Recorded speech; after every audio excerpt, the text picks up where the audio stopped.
took the light, shapeshift, I'll be anything that you like. Name it, can you feel it seeping in your mind? Jaded, can my body on your body satisfied? Baby, I took the light, shapeshift, I'll be anything that you like. Name it, can you feel it seeping in your mind? Jaded, can my body on your body satisfied?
Voy a hablar de lo que quiere la Tierra desde otro punto de vista.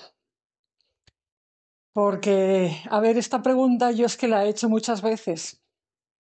Y, por ejemplo, pues cuando uno enfoca todo lo que he estado contando, de que mis guías me dijeron que para poderme desarrollar tenía que ir a vivir a otra parte, a otro punto del mapa. Bueno, pues esto suscita muchas preguntas. Me las suscitó a mí y luego pues a mis amistades, a mis relaciones, las personas que me han seguido a lo largo de los años, pues ha habido muchas veces que la gente ha cuestionado, ha tenido dudas y preguntas acerca de todos estos movimientos.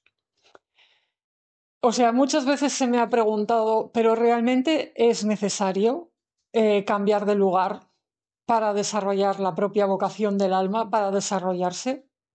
No es indiferente el lugar en el que estemos, no es que somos siempre un alma que puede desarrollar sus cualidades o sus virtudes, sus potenciales en cualquier lugar.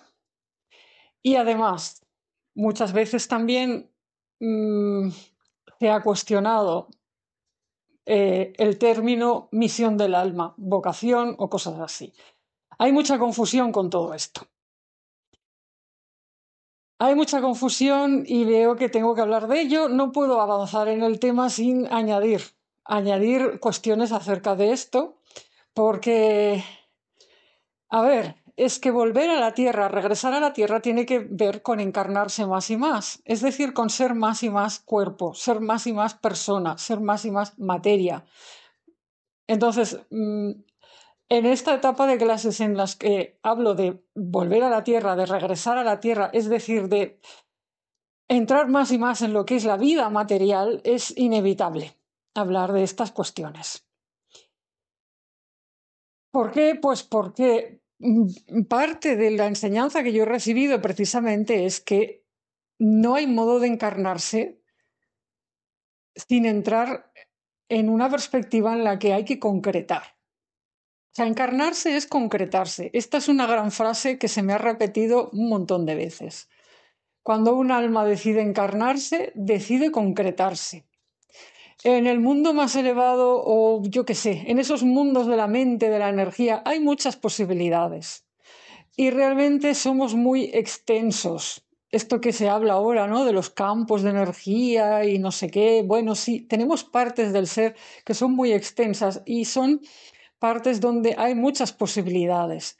Pero convertirse en cuerpo ya nos concreta, porque nacemos con un cuerpo, no con cuatro. Y nuestro cuerpo, aunque tiene bastantes potenciales, no tiene todos los potenciales del mundo, tiene algunos. O sea, uno puede hacer una serie de cosas, puede desarrollar un montón de potenciales, pero no puede, qué sé yo, tirarse de cabeza a un volcán y no quemarse, por ejemplo.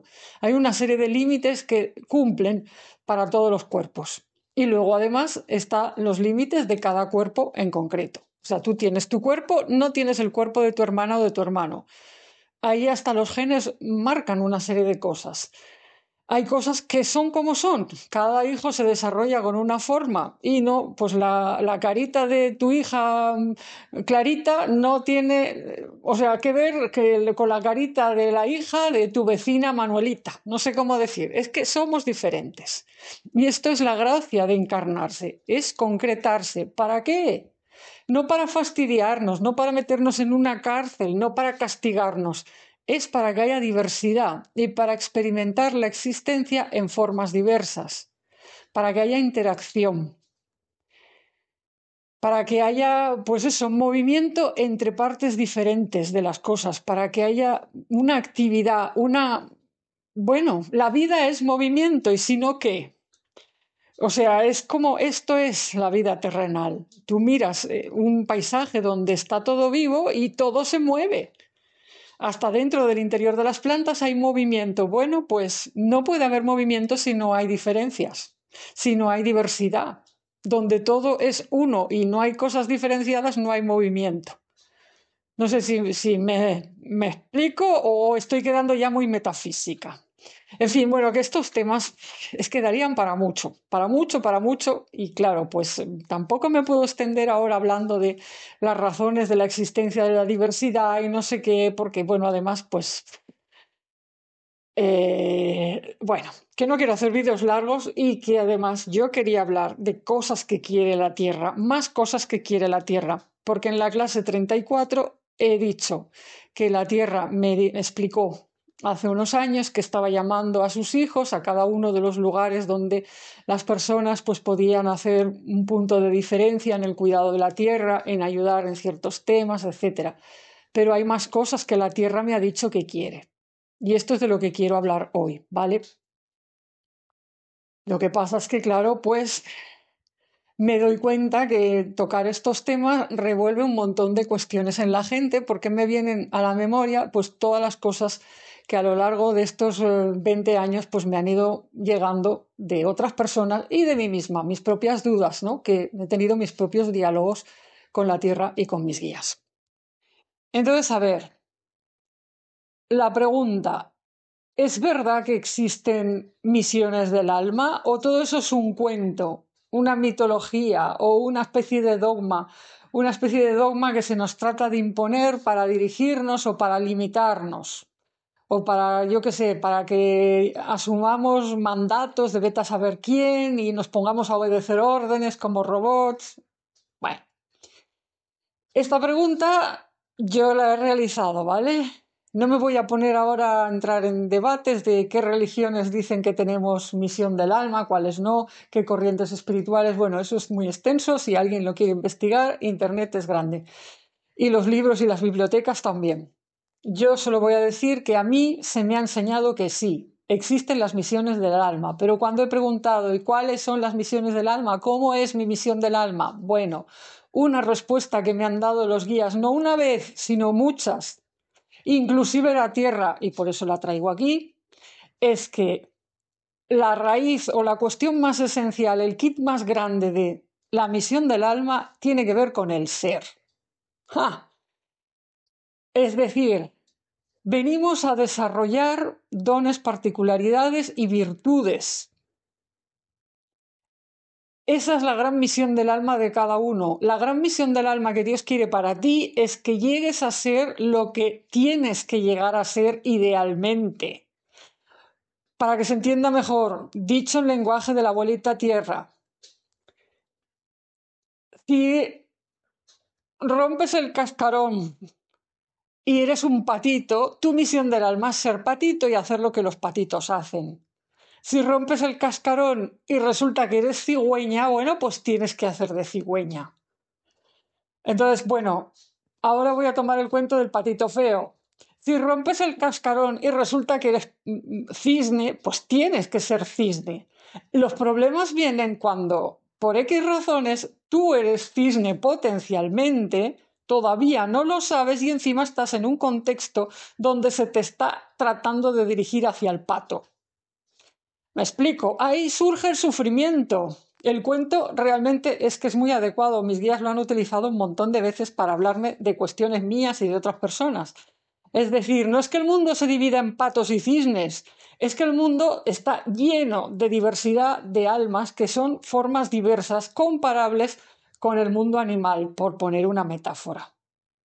Entonces, bueno, pues si tú naces y eres rinoceronte, tu misión del alma es desarrollarte como rinoceronte, aprender lo que hacen los rinocerontes y hacer lo que hacen los rinocerontes. Si en cambio, por cualquier razón o por trágicas circunstancias, resulta que te quedaste sin mamá o eres separado o pasan cosas y resulta que naces donde los hipopótamos, mira, es que te vas a parecer al hipopótamo, pero no eres exactamente lo mismo. No se te va a dar bien andar por el agua como los hipopótamos. Y encima, cuando te salgan los cuernos, ¿sabes lo que van a decir, no? Que eres una especie de demonio, que qué horror, que hay que quitarte los cuernos y que qué es eso, que qué monstruo. ¿No? Entonces, bueno, pues claro, los problemas vienen cuando las almas tratan de ser lo que no está en su potencial ser. Y además intentan reprimir lo que está en su potencial y les quiere brotar, pero no quieren o no se atreven o no saben cómo porque la gente del entorno les mira mal o les dice que eso está mal o que eso no ha de ser. Entonces, ¿por qué importa esto en una tanda de clases sobre cómo volver a la Tierra o sobre volver a la Tierra? Porque a la Tierra le sirve que cada alma sea lo que es. Porque así como en un paisaje de la Tierra, cuanta más variedad de vida hay, más sana está la Tierra y mejor le va. Pongamos la sabana africana, toda esa diversidad de seres. Hay una armonía general. Si eso no se distorsiona o ataca o daña de alguna manera, hay una armonía. Y cada animalito haciendo lo suyo, eso ayuda a la tierra, le da placer y le da felicidad. La abuela tierra es como, bueno, es un ser que tiene la maestría de acoger diversidad de vidas. Para ella no es un problema que seamos diferentes. El problema viene cuando se rompe esa armonía o cuando pues, hay animales, vamos a decir, cambiados de sitio o dañados por tragedias y por intrusiones, ¿no? Pues, en fin, cosas que vienen allí, que hacen cosas que, bueno, en fin, cachorritos robados de mamá, animales que, bueno, yo qué sé, catástrofes, cazadores furtivos, qué sé yo, ¿no? Entonces, bueno, eso genera sufrimiento y eso altera, digamos, los ecosistemas y acaba afectando al mismo suelo. Es decir, me refiero al suelo, a la tierra, a lo que está bajo nuestros pies. Entonces, cuanto más empobrezca un ecosistema, peor le va a ese suelo. Es que no estoy diciendo nada que no se sepa científicamente. Yo ni siquiera he estudiado esto, o sea, no es que lo haya leído en libros, los problemas del suelo y tal, me lo dice la abuelita tierra, es que no me hace falta estudiarlo para saberlo, lo puedo ver paseando por el paisaje. Luego sí, pues además te llegan noticias a veces o te regala alguien un libro sobre cómo cambia un ecosistema cuando se introduce en él pues grandes herbívoros que antes estaban allí, que luego se perdieron, bueno, en fin, qué sé yo, me acuerdo de una novela, bueno, un libro que me regaló una de mis hermanas sobre cómo cambió un paisaje de un hombre, un granjero allí de Estados Unidos, bueno, que tenía unas fincas, introdujo los bisontes otra vez y ¡buah! Aquello pues vivió una metamorfosis a bien, o sea, un cambio a bien. Pero eran grandes herbívoros que habían estado allí viviendo. tiempo antes. Y entonces, bueno, la mera presencia de aquellos animales haciendo sus cosas, siendo simplemente lo que les tocaba ser, eso generaba una cascada de cambios que acababa favoreciendo a un montón de otras vidas, a un montón de otros animales y al final que teníamos un suelo enriquecido, donde la hierba crece mejor y donde, bueno, cuantos más animalitos, todo mejor y todo mejor. Diversidad es mejor generalmente, salvo que estemos introduciendo diversidad, digamos, exótica, que pueda ser un peligro, especies invasoras o cosas que van a producir un desequilibrio en esa tierra o en ese suelo. Por eso a las abuelas tierras de los lugares no les suelen gustar demasiado los experimentos ni que les traigan especies exóticas o raras, salvo que la cosa esté muy estudiada y, bueno, se haga pues con ciertas normas y medidas y tal y cual. ¿Por qué? Pues porque le alteran los mecanismos internos suyos, le alteran los procesos. Las abuelitas tierras son conservadoras en general. Son como las abuelas humanas, realmente. En general, las grandes abuelas, las grandes matriarcas de grandes casas y tal, bueno, no les gusta que entren en su casa extraños, personas recién llegadas y empiecen a cambiarles todo. Les molesta, porque estás entrando en su territorio, les estás moviendo las cosas de sitio y encima estás poniendo cosas allí que ellas no quieren ni las han pedido. A lo mejor han pedido otras y no se las traen y les traen no sé qué, bueno, entonces se empiezan a irritar. Las abuelitas tierra generalmente son muy bondadosas y muy majas y muy, como se quiera decir, acogedoras y tal, pero se pueden llegar a irritar como una gran ama de casa o como una gran abuela a la que, bueno, le puedes ir tocando y moviendo las cosas de sitio hasta que te pasas de la raya y si cruzas una línea roja, entonces la abuelita tierra lo empieza a ver todo rojo. Es decir, bueno, ya, esto ya me está cansando, esta gente aquí no se está comportando. Entonces sí, se pueden llegar a irritar. Pero vamos, normalmente la paciencia de la abuelita tierra es larga, pero claro, hay que entender cómo funcionan, cómo son las abuelas tierra. Bueno, pues para entender cómo son, pues hay que observar, entre otras cosas, cómo funciona el suelo, la tierra de un sitio, pero sobre todo cómo funciona un paisaje. Porque si solo miras el suelo y lo sacas de contexto, puedes llegar a conclusiones equivocadas. Puedes pensar que hacer experimentos en el suelo de un sitio más o menos está bien, pero si no tienes en cuenta todo el entorno y todos los habitantes de ese entorno, inclusive los humanos, puedes estar introduciendo desorden, estrés y acabarás irritando a la abuelita tierra. Porque la abuelita tierra de un lugar no es solo el suelo, las piedras, es el conjunto de la corteza, el paisaje con sus habitantes incluidos. Esto es lo que me gustaría que se entendiera. Para eso hay que ir unas clases atrás, cuando hablé de cómo fui a la tierra de mi madre y conecté con las tres tierras. La tierra del núcleo, la tierra, digamos, del magma, esa parte intermedia, que es la lava y todo eso, que, bueno, las partes, digamos, calientes internas de cierto sitio que se mueven y que hacen que se desplacen las placas continentales y todo eso. Y luego está la tierra de la corteza. Las abuelitas tierras a las que yo me refiero están en la corteza y tienen que ver con espíritus guardianes de las placas y de las zonas de la corteza. Pero la corteza es la parte habitada. Entonces, la consciencia de las abuelitas tierras abarca, integra y está fusionada con la de sus hijos. Y sus hijos son plantas, son animales y son seres humanos. Bueno, por supuesto, hongos, bacterias, etcétera, pero estoy resumiendo, ¿no? O sea, es como todo lo verde que crece, todos los animales de todos tipos y todos los seres humanos, esos son los hijos de una parte de la corteza terrestre.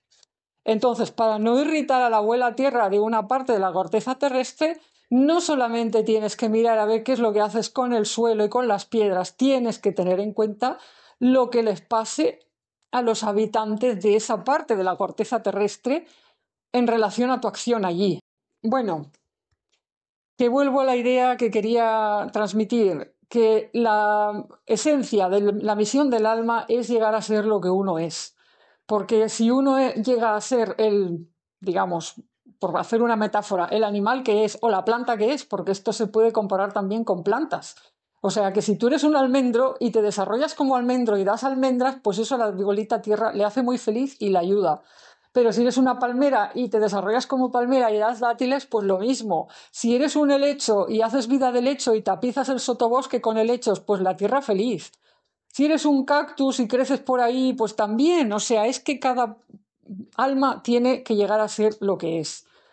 Dios distribuye las almas, las siembra por la tierra, o sea, es decir, bueno, estamos sembrados y cada uno pues somos de una manera. Sí que te puedes encontrar con personas que son de tu tipo, etcétera, etcétera, pero al final tú tienes que encontrar, o sea, la prioridad es que tú encuentres tu hilo interior, tu esencia interior, tus dones y tus potenciales innatos, que vayas conectando con ellos, porque entonces vas a ir entendiendo que eso es lo que tienes que hacer, que eso es lo que tienes que desarrollar. Entonces, esta es la principal respuesta que yo daría a alguien si me dijera cuál es mi misión del alma.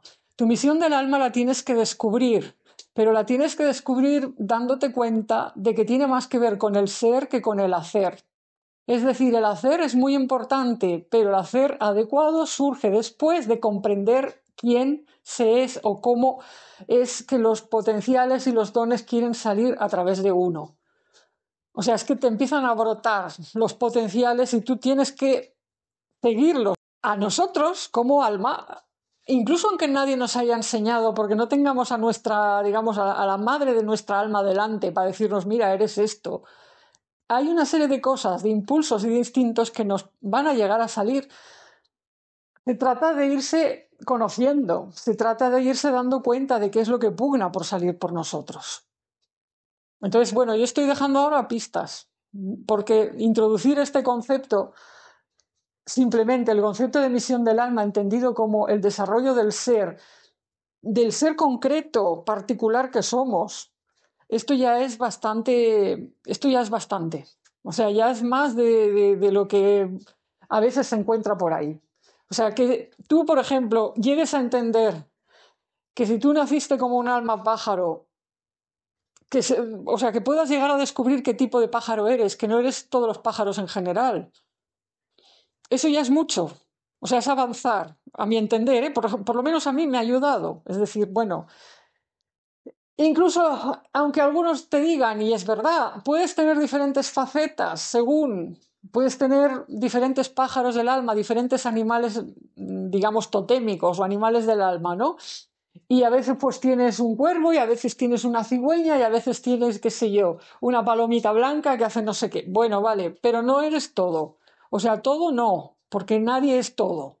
O sea, cuando vienes a encarnarte, vienes a concretarte. Y, insisto, del mismo modo que naces con un cuerpo y no con 7, pues, bueno, hay una serie de cosas que no son todas, son una. Si a veces te parece que vas cambiando y que cada día eres una cosa diferente, bueno, una de dos, o estás viviendo metamorfosis aceleradas porque eres un animal que vive metamorfosis, pues como estos insectos que pasan por diferentes fases de crisálida, de oruga, no sé qué. Bueno, sí, hay animales que viven metamorfosis, puede ser. O también puede ser que estés confundido y que estés absorbiendo en tu ser diferentes modelos de personas a las que admiras o mayores, tutores o gente a la que idealizas, a los que miras como modelo. Sobre eso hablé en la clase anterior. Que esto también es una cosa muy extendida porque el ser humano está diseñado para aprender con referentes. Somos primates, además, lo cual refuerza eso que se dice a veces de los monos imitadores. Bueno, no es una exclusiva de los primates. Hay muchos animales que crecen imitando modelo, pero realmente en los primates esto es bastante acusado. No nos podemos escapar de esto. No es malo, además, no es malo tener referentes y buscar modelos para imitar. El problema viene cuando te quedas como fascinado y te identificas con un modelo que va, digamos, en otra dirección que lo que es tu alma potencialmente y lo que tu alma quiere desarrollar y traer al mundo. ¿Por qué? Porque entonces, bueno, nunca vas a llegar a ser como el modelo al que admiras. Puede que de entrada te parezca que sí, porque es como disfrazarse, de entrada te lo puedes llegar a creer, pero en el fondo no. No vas a hacer eso y llegará un momento en el que tu alma va a sufrir porque verá que hay un tope y que no, y que hay algo que no, porque no solo no está llegando al modelo que admira, sino que además está dejando de hacer lo que le es propio. ¿Me explico? Entonces, la respuesta a si hay vocación, si hay misión del alma, es sí la hay, pero principalmente tiene que ver con el ser. Cuando vas conectando con los potenciales de tu ser, vas descubriendo qué acciones te son más propias. Las vas haciendo, te vas ejercitando en eso y vas desarrollando una serie de virtudes. Así que otra manera de responder a si existen misiones del alma sería decir sí. Viniste al mundo para desarrollar una serie de virtudes, las que te sean más propias. Por ejemplo, por poner un ejemplo icónico, bueno, creo que todo el mundo estará de acuerdo en que Mozart desarrolló su virtud principal. O sea, desde niño le entusiasmó la música y la llevó, vamos, a la virtud máxima.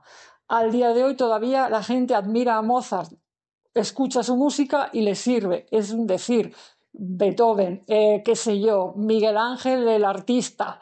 En fin, podría seguir poniendo ejemplos de personalidades súper famosas que estamos de acuerdo en que desarrollaron unas virtudes o una virtud.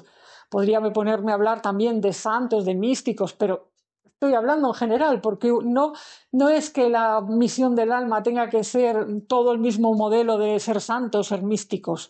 O sea, puede que sí o puede que no. O sea, es que hay muchos modos, además, de vivir la unión con lo sagrado. Hay mucha definición en mi cabeza sobre lo que es la mística. Y una persona que entra en trance desarrollando una gran virtud, un inventor de según qué, por ejemplo, pues también, a mí también me sirve. O sea, está sirviendo de algún modo a la vida, está sirviendo a Dios, está trayendo un bien a la tierra a través de ciertas novedades, de ciertos descubrimientos que facilitan la vida a las personas o en general. Entonces, bueno, esta es la respuesta a si hay realmente misiones del alma. A partir de ahí se puede uno poner a vivir eso y va a ir descubriendo cosas. Y dentro de este marco es que sí, a veces uno descubre que tiene que desplazarse o moverse a otro lugar, porque para desarrollarse como su alma es, para desarrollar sus potenciales y sus virtudes, el lugar en el que está a veces pues no es el mejor, no es muy favorable o incluso puede ser pues como que no permite el desarrollo de ciertos dones o particularidades. Así como funciona la naturaleza y una plantita se va a desarrollar diferente en diferentes lugares, pues las almas igual. Entonces hay que distinguir entre misión del alma y vocación, que hay mucha gente que tiene una confusión con esto. La misión del alma, digamos, todo el mundo viene con misión del alma porque todo el mundo nace pues de una manera, digamos, con unos dones y unos potenciales para desarrollar. Es como lo que he explicado, ¿no? O sea, todo el mundo tiene misión del alma, todo el mundo tiene un llamado a ser lo que vino a ser. La vocación, bueno, la palabra vocación viene de un llamado. Un llamado, la vocación suele ser algo más específico. La vocación en la cultura de Occidente, la cultura cristiana, es un llamado específico a llevar, pues, alguna clase de función o de acciones o de desarrollo en la sociedad. Entonces, bueno, digamos que la vocación concreta todavía más, pide acciones todavía más concretas. Puede ser una vocación religiosa, alguien dice, hoy quiero ser sacerdote o quiero ser no sé qué, y se siente como un llamado, incluso puedes tener un sueño en el que alguien te llama o una persona te dice, algún maestro espiritual te dice, pero normalmente estas cuestiones son muy profundas, se suelen sentir en el interior del alma y son auténticos llamados, y eso es más la vocación. Pero bueno, pues por ejemplo también podemos mirarlo desde otro punto de vista, la vocación a ser maestro. Hay personas que pues han sentido en su interior la vocación de ser maestro, de ser enfermero, de ser yo qué sé, y sí, tiene que ver con su misión del alma, con desarrollarse como personas, pero ya estamos hablando de una cosa como más concreta. Y bueno, y hay que tener en cuenta pues eso, que a veces si estamos hablando de una vocación espiritual, suele haber un llamado que se siente en forma realmente de que alguien te está pidiendo, te está insistiendo para que emprendas un camino espiritual concreto. Así que, a mi entender, por lo menos, o sea, la diferencia que hago entre la misión del alma y la vocación es una diferencia sutil, porque las dos cosas están unidas, pero digamos, la vocación suele aparecer pues cuando uno ya tiene cierta edad y empieza a tener un poquitín de madurez. La misión del alma puede ser, digamos, pues desarrollar una serie de virtudes en general o llegar a ser esa clase de alma que tienes que ser, pero la vocación, por ejemplo, en mi caso, pues tendría una consonancia con aquello que conté en la primera tanda de clases, ¿no? Pues el día que a los 14 años tuve aquel sueño en el que se me dijo que yo tenía que ayudar a los muertos, llevar paz a los lugares, ayudar a los lugares llevando paz a los espíritus. O sea, pacificar lugares llevando paz a las almas de muertos sin paz, algo así. Eso fue una vocación. Eso es una vocación, es decir, vocación de que te están llamando, porque vocación viene del latín de vocare, viene de llamar. O sea, alguien te está diciendo, en sueños en este caso, unas palabras muy concretas y te está llamando a desarrollar una labor y un trabajo concreto que no se intercambia con otras cosas. Porque escuchar a los muertos para ayudarlos y llevar paz a un lugar, dando paz a los muertos que están allí en mal estado, eso es muy concreto. O sea, cuesta mucho llegar a ello en mi cultura, pero no se parece a otros trabajos. No es lo mismo que, pues, dedicarse a ser agricultor. Puedes compaginar las dos cosas, claro que sí, pero a mí no me han llamado a ser agricultora. No he tenido ningún sueño que me haya dicho tienes que dedicarte a cultivar o tienes que dedicarte a ser hortelana. No, nunca he soñado nada así. Sí tuve una serie de sueños hace unos años con plantar flores en una serie de lugares, pero precisamente para ayudar a los muertos y para consagrar una serie de puntos de mi patio y consagrarlos a la ayuda espiritual. Había todo un tema con la madre y tal y cual. Pero no era un llamado a ser jardinera en general. O sea, no era tú allá donde vayas plantas flores así nomás o te vas a dedicar, yo qué sé, a ser jardinera así nomás. No, era una variante de lo mismo que se me dijo a los 14 años, para llevar paz a una serie de almas sin paz. En este caso se necesitaba plantar algo, se necesitaba hacer unos ritos de entierro simbólicos, o sea, hacer una serie de cosas y plantar una serie de flores que ayudaran a transmutar energías, etcétera, etcétera. Entonces eso fue otra vocación. Pero vamos a decir, o sea, las vocaciones son cosas que surgen sobre un sustrato más básico y sobre una cosa esencial más profunda.